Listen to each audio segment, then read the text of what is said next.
Bien, una vez que hemos terminado de hablar de lo que son las crisis parciales, pasamos a hablar de las crisis generalizadas. Las crisis generalizadas, como dijimos anteriormente, se dividen en crisis de tipo tónico-clónicas o también llamadas grand mal, las crisis de ausencia, ¿no? Que pueden ser generalmente típicas o pueden ser atípicas, y dentro de las atípicas podemos encontrar los síndromes epilépticos como el síndrome de Lennox-Gastaut y las mioclónicas, que pueden ir desde espasmos infantiles, con donde está el famoso síndrome de West, hasta lo que son mioclonías, por ejemplo la epilepsia mioclónica juvenil, de la que también vamos a hablar, y finalmente las crisis atónicas llamadas acinéticas, ¿no? Todas estas vamos a verlas a continuación de una manera más específica, pero vamos a empezar primero por las crisis atónicas, ¿no? Generalmente las crisis atónicas son crisis de muy mal pronóstico y extremadamente peligrosas. ¿Por qué razón? Porque se van a caracterizar por una pérdida repentina, ¿no? Que dura más o menos 1 a 2 segundos, pero es una pérdida repentina del tono muscular postural. Dijimos que era una crisis en extremo peligrosa porque puede ir desde una convulsión de tipo breve, ¿no? Que solo provoca una rápida caída de la cabeza, ¿no? Como un asentimiento que haces con la cabeza, hasta puede ir ya una convulsión mucho más prolongada que hará que el paciente se caiga súbitamente, ¿no? Entonces tiende a ser extremadamente peligrosa porque al haber una pérdida del tono postural y el paciente se cae de manera brusca, puede golpearse la cabeza en la caída. Es por eso que se dice que es de muy mal pronóstico y que generalmente en el electroencefalograma, por ejemplo, vamos a ver que va a haber descargas de tipo generalizada y breves, ¿no? Y estas van a estar seguidas inmediatamente de ondas lentas, ¿no? Es importante distinguir estas crisis atónicas básicamente por dos cosas, y eso es lo que tienen que recordar de todo esto. Primero, no va a haber una confusión posictal. Quiere decir que luego de que el paciente tuvo esta pérdida del tono postural, que es otra parte importante, hay pérdida del tono postural, pero luego de que hubo esto, no va a haber un fenómeno de convulsión posictal, ¿no? Y al igual que todas las convulsiones tónicas puras, por ejemplo, las convulsiones atónicas se pueden acompañar de algunos otros síndromes epilépticos conocidos, ¿no? Entonces, dos cosas importantes en las atónicas. Va a haber pérdida del tono postural, ¿no? Y en los cuales puede ir desde formas leves como un asentimiento de la cabeza hasta caídas bruscas, y dos, no va a haber confusión posictal. Pasando de esto ya pasamos a las que son en su mayor grado, que son las convulsiones de tipo tónico-clónicas, ¿no? Que son el tipo de crisis principal en aproximadamente 10% de todos los pacientes que me van a sufrir de epilepsia, ¿no? Son importantes porque al ser tan frecuentes, la convulsión que empieza a tener el paciente generalmente se inicia en forma brusca, sin previo aviso, aunque hay algunos pacientes que refieren tener como algunos síntomas premonitorios vagos, ¿no? En las horas previas a que se dé la crisis. Y este pródromo que dicen tener muchos de los pacientes, hay que distinguirlo siempre del fenómeno de aura. ¿Por qué? Porque si el paciente ha tenido un aura, ya no se trata de una convulsión de tipo tónico-clónica primaria, sino puede ser una convulsión tónico-clónica focal con generalización secundaria, ¿no? Entonces, diferentes estos pródromos que pueden tener a tener una aura específica, ¿no? Eso hay que diferenciarlo bien mediante la historia clínica. Entonces, ¿qué va a haber aquí? Va a haber una descarga, ¿no? A nivel de la corteza cerebral que va a difundir a nivel de ambos hemisferios. Para que haya pérdida de la conciencia, tiene que difundirse hacia ambos hemisferios, ¿no? Entonces, una vez que se da esto, ya empieza lo que es la contracción tónica inicial, ¿no? Generalmente de los músculos de la expiración y la laringe, ¿no? Produciéndose lo que se conoce como gruñido o también en términos neurológicos un grito ictal, ¿no? Se va a alterar también la respiración en el paciente, ¿no? Las secreciones se van a acumular a nivel de lo que es la orofaringe y el paciente se puede tornar cianótico. Y obviamente va a haber contracción de los músculos mandibulares, por eso el paciente incluso muchas veces se puede morder la lengua, ¿no? Va a haber un incremento también considerable de lo que es el tono simpático. Esto que me va a generar un aumento de lo que es el ritmo cardíaco, de la presión arterial y también de lo que es el tamaño pupilar, ¿no? Generalmente dura 10 segundos, puede llegar hasta lo que son 20 segundos, pero después de 10 a 20 segundos, esta fase tónica, ¿no?, de la convulsión va a adquirir la característica de una fase clónica, ¿no?, que es flexión y extensión ya. Esta fase clónica puede superponerse, ¿no?, generalmente se superpone a los periodos tónicos, ¿no?, y generalmente, como dije, es flexión y relajación. Los periodos de relajación generalmente van a aumentar de manera progresiva hasta el final de lo que es la fase ictal, ¿no?, que normalmente va a durar 1 minuto, ¿no? Normalmente dura 1 minuto esta fase de relajación que va a sentir el paciente.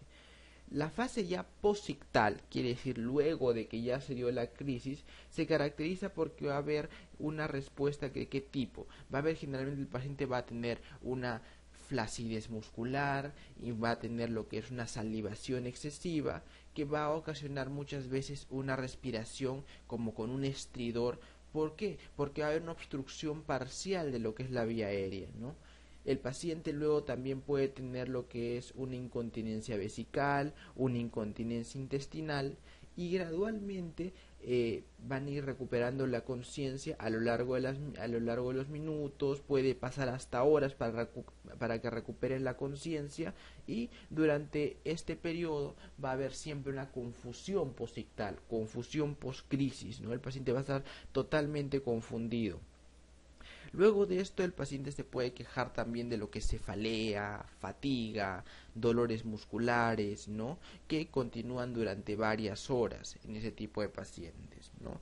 Entonces, básicamente lo que hemos dicho, ¿no?, de manera general, es que inicia con un proceso de tipo tónico, ¿no?, que me dura 10 segundos, 20 segundos aproximadamente, ¿no?, y luego de este proceso de tipo tónico, donde vamos a ver una contracción tónica, como dijimos primero, de los músculos de la expiración, el llamado grito ictal en lo que es este paciente. Vamos a ver también que va a haber, se van a alterar lo que es la respiración, va a haber acumulación de secreciones. Luego de esto ya viene la fase clónica, ¿no?, en lo cual poco a poco la relajación que va a haber muscular se va a ir superponiendo, y su duración no es más de 1 minuto, ¿no? Va a haber generalmente luego vamos a ver que el paciente va a estar con una flacidez muscular, va a estar con lo que es cialorrea, y posteriormente puede tener lo que son las incontinencias vesicales, intestinales en estos pacientes, ¿no?,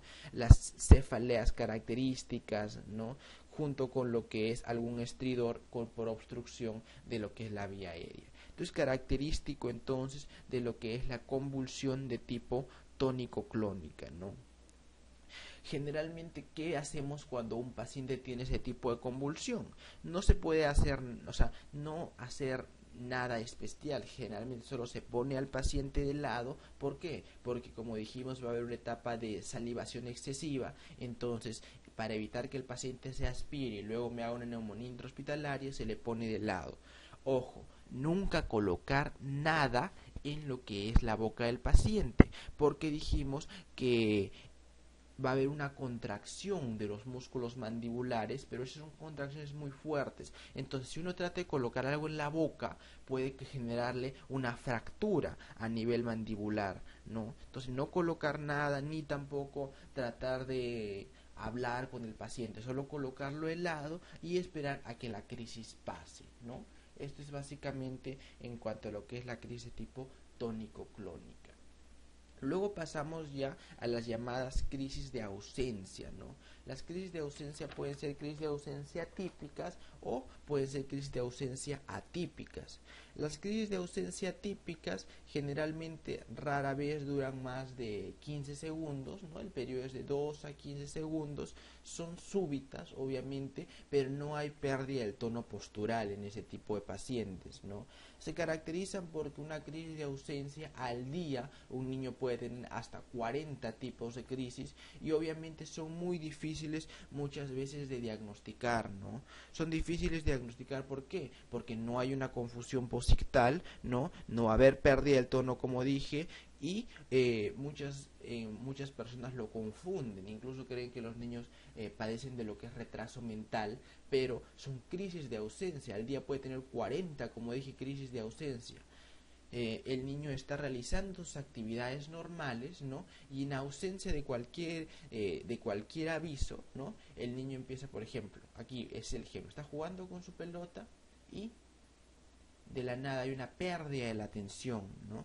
Hay una pérdida de la atención en los cuales por un periodo de 10 a 12 segundos puede acompañarse de algunos signos motores sutiles, ¿no? Como movimiento rápido de los párpados, movimientos de masticaciones o algunos movimientos clónicos, pero de muy pequeña amplitud en lo que son las manos, ¿no? Pero, como dije, son generalmente muy sutiles, ¿no? Y especialmente los padres que se enfrentan por primera vez a ese tipo de experiencia pueden pensar que son cuadros más que todo de retraso mental en sus niños, ¿no? Lo más característico de estos niños es que en su electroencefalograma, y se dice que es una de las únicas patologías que tiene esto, va a presentar una descarga punta onda de 3 ciclos por segundo, ¿no? Alrededor de todo el electroencefalograma me presenta esta descarga de 3 ciclos por segundo, ¿no? Generalmente una crisis de ausencia típica es de muy buen pronóstico, ¿no? En un 90% desaparece y solo 10% se puede tornar en un futuro en una crisis de tipo tónico-clónica, ¿no? El tratamiento de base es etoximida, ¿no? Sin embargo, ¿no? Esto no contamos nosotros con este fármaco en el país, por lo cual el tratamiento de base para nosotros es valproato de sodio, ¿no? Valproato de sodio se ha visto que tiene una muy buena respuesta, ¿no? Y es lo que se da a este tipo de pacientes. La siguiente crisis que vamos a ver son las crisis de tipo mioclónicas caracterizadas por los espasmos infantiles, ¿no? Generalmente estos espasmos infantiles también son súbitos. Acá vemos un niño que hasta esta época se ha desarrollado con total normalidad y inicia un día con estas crisis de tipo mioclónicas, ¿no? Esta crisis que son contracciones musculares repentinas, leves, de lo que es el cuerpo entero, ¿no? Generalmente estas crisis van muy acompañadas de lo que es retraso mental en los niños, ¿no? Van a generar una alteración no solo a nivel cognitivo, sino también va a haber una alteración a nivel intelectual e incluso una alteración en el crecimiento, ¿no? Estos espasmos infantiles son comunes y también se le llama el síndrome de West, ¿no? Generalmente su pronóstico no es muy bueno, son mal pronósticos porque van acompañadas de retraso mental y en su electroencefalograma vamos a ver esto característico. Totalmente irregular su electroencefalograma y esto se conoce como ipsarritmias, ¿no? Las ipsarritmias típicas a nivel del electroencefalograma. Esto es lo que vamos a ver característico. Generalmente estas crisis mioclónicas, ¿no? También pueden darse de otra forma. Estas son las crisis mioclónicas juveniles, ¿no? Que son de mejor pronóstico, ¿no? Porque tienden a desaparecer. Generalmente son crisis que se dan más en las mañanas, ¿no? Esta niña se levanta y al empezar su mañana tiene una breve, ¿no? Una contracción muscular breve y repentina a nivel de lo que son en este caso miembros superiores, por ejemplo, ¿no? Generalmente estas con el tratamiento con valproato de sodio, ¿no?, tienen una muy buena respuesta y, como dije, pueden tender a desaparecer. Entonces, estas son más o menos en forma resumida las características de las convulsiones generalizadas, ¿no?, que, como dije, son bruscas y la mayoría trae pérdida de conciencia, y obviamente las redes neuronales van a estar afectadas en ambos hemisferios cerebrales.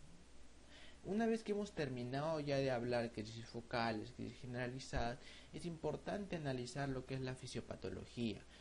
Lo más característico y lo que hay que recordar en lo que es la epilepsia es que normalmente nosotros tenemos dos tipos de receptores, ¿no? Tenemos para lo que es glutamato, para lo que es acetilcolina, que son característicos porque son excitadores por excelencia, ¿no? El glutamato, la acetilcolina, y GABA, que es un inhibidor por excelencia, ¿no? Cuando existe epilepsia, vamos a ver que va a haber un fenómeno excitatorio, ¿no?, aumentado, es decir, mayor secreción de lo que es acetilcolina, pero fundamentalmente glutamato. Pero va a haber también una disminución en lo que es la capacidad inhibitoria de GABA, ¿no? Entonces esto va a generar descargas excesivas a nivel neuronal, y estas estimulaciones de tipo excitatorias van a producir estas descargas anormales y por ende las convulsiones, ¿no? Entonces lo que dice acá, aumento en la excitabilidad neuronal de forma crónica con activación sincrónica, descargas epilépticas espontáneas, subidas, recurrentes, favorecidas siempre por algunas cosas como el estrés, ¿no?, la privación del sueño, el alcohol, las drogas que ya vimos, algunos fármacos, algunas estimulaciones luminosas, entre otras, ¿no? Y obviamente propagación de las descargas a través de las diferentes vías, ¿no? Vamos a ver que va a haber varios mecanismos por los cuales se va a dar la hiperexcitabilidad. Fundamentalmente lo que dijimos acá, acetilcolina, glutamato van a estar aumentados, ¿no?, y GABA, su capacidad de GABA de inhibición disminuida. Entonces, este es un pequeño resumen en los cuales es básicamente lo mismo, ¿no?, que encontré este pequeño resumen que ejemplifica muy bien todo, ¿no?, y que por donde lo vean, la acción de GABA, ¿no?, que va a estar alterada junto con lo que es la estimulación en exceso, ¿no?, de, por ejemplo, la actividad eléctrica no estimulada en exceso, junto con lo que es el déficit de GABA y la hiperexcitación, me traerán siempre como consecuencia la crisis epiléptica en este tipo de pacientes.